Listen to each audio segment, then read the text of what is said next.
Hey guys, it's Joe and Ribs here. Welcome to the very beginnings of my series of Slay the Spire tutorials.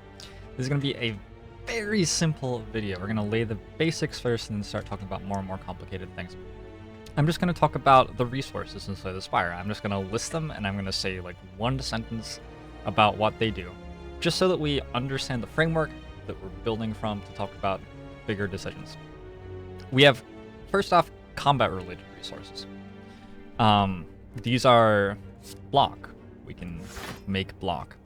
It's cards. We have cards that we play. It's your draw pile and your discard pile. This is where the cards go, and these operate with certain rules. It is damage. We can deal damage with our cards. It's energy. We start each turn with a certain amount of energy, and when we're out of energy, we basically stop playing the turn.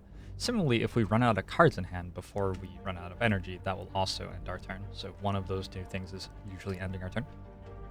We have health, so the enemy's health and our health. Health is really interesting to think about because health doesn't change anything about the game unless something has 0. If something has 1 health, it does just as much damage as it does if it has 100 health. So health is a very interesting resource because of that. And the other combat-related resource is the potion slot and the potions that go in it. So we have, flame potions and poison potions and block potions, and trying to work out when to use those is a really interesting thing in this game. We also have resources that matter outside of combat. So gold. There's only, I think, one combat encounter in the game which interacts with gold at all, but you have this money pouch and it fills up with gold and you have to work out what you're going to spend that gold on. We have floors. So floors are like sort of the strategic layer resource.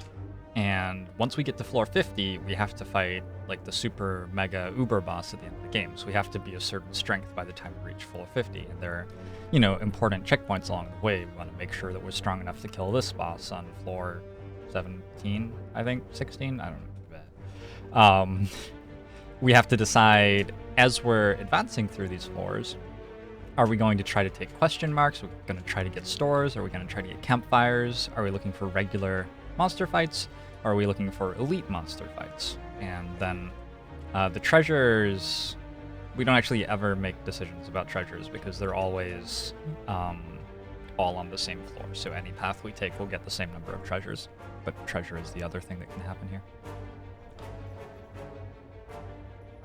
And I think that's it. I think that's like the structure of the game right there.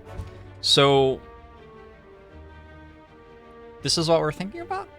And next up, we're going to start looking a little bit more in depth at what this sort of stuff does.